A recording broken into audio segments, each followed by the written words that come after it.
Whereas children here had ghosts and the boogeyman, our equivalents were our governments. Fast forward to 2010.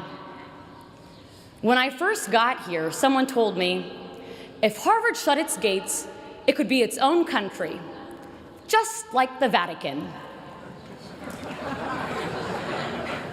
As I've walked through this place every day for the past 4 years, I was struck by how true this idea was. I saw it everywhere.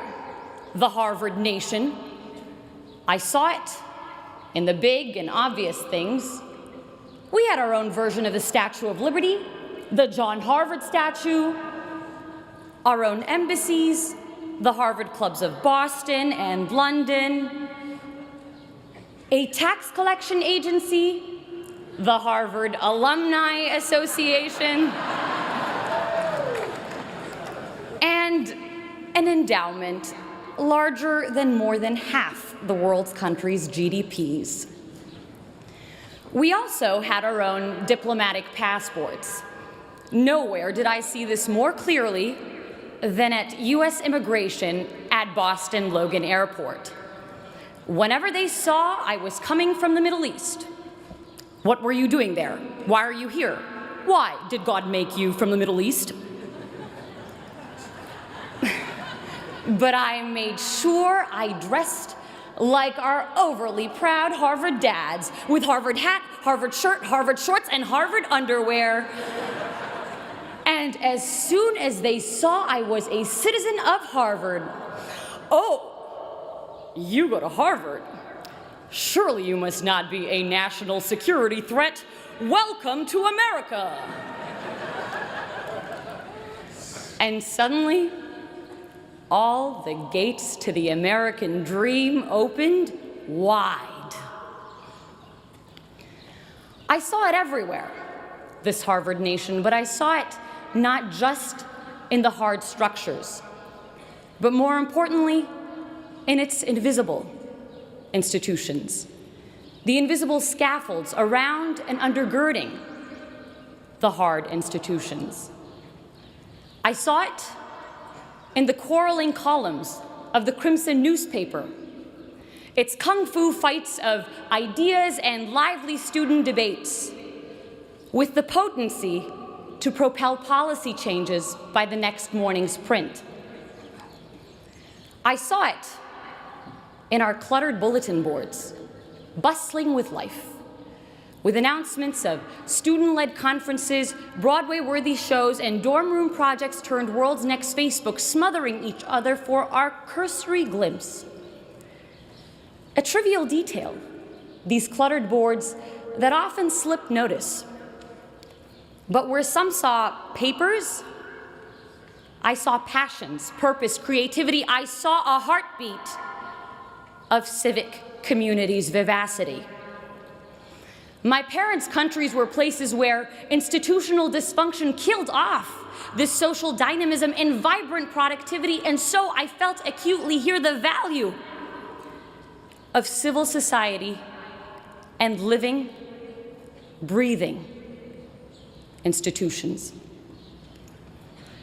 My time here would give me a working model of a better world. Not only that, but that sense of empowerment to initiate change. You see, with those spying walls still lurking in my memory that constrain the little Napoleons in my brother and me, you might imagine my shock when, in one of my first classes here, I suddenly found myself debating a president. So it's the 1990s. Our negotiations class professor set the stage. A war is about to break out between Ecuador and Peru. How will you stop it? I raised my hand to respond. Wait, Professor Shapiro stopped me. Tell the president what to do. And in walked the Ecuadorian president. In bringing the president to me, in having me speak to and question a shaper of history and experience the value he saw in my view. Harvard would make me feel I too could be him. I too had the power to shape history and not just be passively shaped by it. That sense of infinite possibility we have as children to think big and conquer great things was returned to me here. A less despotic version of it. But what seemed intractable problems of the world became opportunities for me, for us, to change things. You know, when I first got here, my name was Sarah. After Harvard, it would become, "Hey, Harvard!" with people stuffing 378 years, 5,000 acres of real estate, the entirety of Widener Library, and 32 heads of state all into my 5'6" self.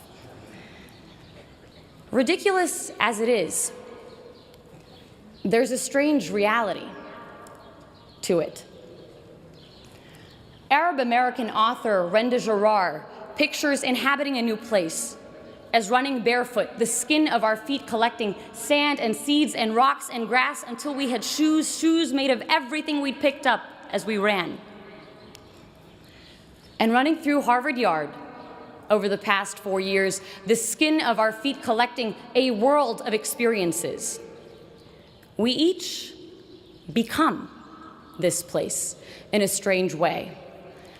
Each of us picking up bits of people and history and ideas that changed the way we saw the world. Accumulations I hope we will continue to wear on our souls and leave a footprint of all the best we took from Harvard Yard on our new destinations.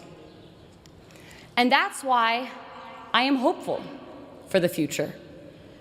I am hopeful because of my dining hall dinners spent marveling at friends who, while their countries wage bloody war against each other, are able to carry out civil conversation and build generative projects together. I am hopeful because of the founding mothers and founding fathers of revolutionary ideas like these being launched into the world, who will make of its institutions, its constitutions, its hospitals, its art houses, something better. We hear a lot in the news about an Arab Spring. This graduation is sending 6,000 revolutions into the world, and the 6,000 revolutions graduating as part of the class of 2014.